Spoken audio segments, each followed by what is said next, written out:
suis entrepreneur depuis 25 ans. J'ai créé ma première entreprise quand j'avais 22 ans. Et je suis dans l'industrie des communications électroniques, qui est au carrefour entre les télécoms et Internet. J'ai créé une dizaine d'entreprises qui fournissent des solutions pour gérer les dialogues et les interactions clients. Et j'ai démarré dans un garage à l'ancienne. Je fais partie de la catégorie des entrepreneurs qui n'ont pas levé d'argent et qui se sont toujours financés au travers des produits et des services qu'ils vendent à leurs clients.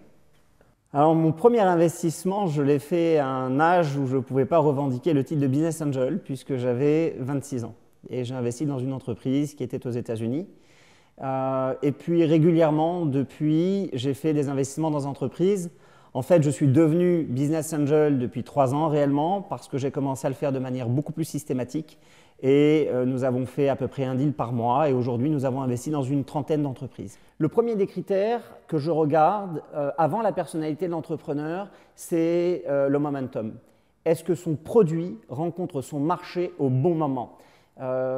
Beaucoup d'entreprises, surtout dans la high-tech, échouent, soit parce qu'elles arrivent trop tôt, soit parce qu'elles arrivent trop tard. Et celles qui réussissent ne sont pas toujours celles où les entrepreneurs sont les plus smart, mais généralement les entrepreneurs qui sont là au bon moment. Le deuxième des critères que je regarde, c'est la qualité de l'entrepreneur. Sa résilience, sa persistance, sa détermination, sa capacité à gérer des situations critiques, son aptitude à faire beaucoup avec peu.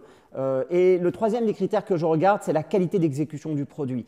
Est-ce qu'il s'y connaît? Est-ce qu'il comprend la tech? Est-ce qu'il dépend de personnes dans son environnement et qui sont non substituables? Ça, ce sont les critères principaux qui me font choisir tel ou tel dossier. Des entreprises qui ont un POC. Sur des valos d'entreprise qui sont généralement entre 1,5 million et 5 millions de dollars au plus, pour des tickets qui vont de 50 000 à 150 000 dollars. C'est un format qui me correspond parfaitement dans la mesure où ce sont des entreprises généralement de quelques collaborateurs avec un dialogue direct, instantané et fécond avec l'entrepreneur.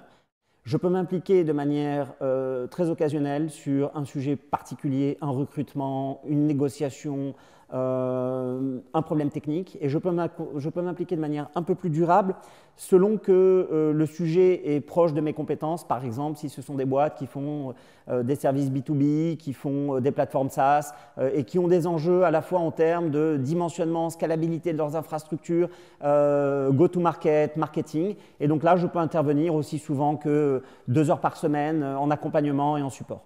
Alors d'abord, pourquoi un club? Et ensuite, pourquoi un club sur Angel Square? Un club, c'est déjà ce que je fais depuis longtemps puisque ça fait maintenant 3 ans que je fais beaucoup de mes investissements avec des amis entrepreneurs. Au cours des derniers mois, nous avons fait essentiellement des investissements dans le domaine de l'intelligence artificielle et j'ai le plaisir de co-investir avec 3-4 entrepreneurs reconnus, aguerris dans ce domaine-là. Et c'est toujours plus pertinent parce qu'on confronte les points de vue et qu'on est moins bête quand on est plus nombreux et surtout quand il y a plus d'expérience. Pourquoi Angel Square? Angel Square d'abord parce que c'est un acteur reconnu de la profession, ça fait longtemps que vous êtes dans la place, parce que vous avez un deal flow qui est significatif, parce que vous avez été notamment un de ceux qui ont permis d'identifier les business angels les plus actifs en France et que vous avez une vraie légitimité à conduire cette initiative. Et donc m'impliquer à vos côtés, c'est aller avec des gens qui ont une compétence, qui sont fiables et c'est bon pour nous et c'est bon pour les investisseurs qui nous rejoindront dans cette aventure.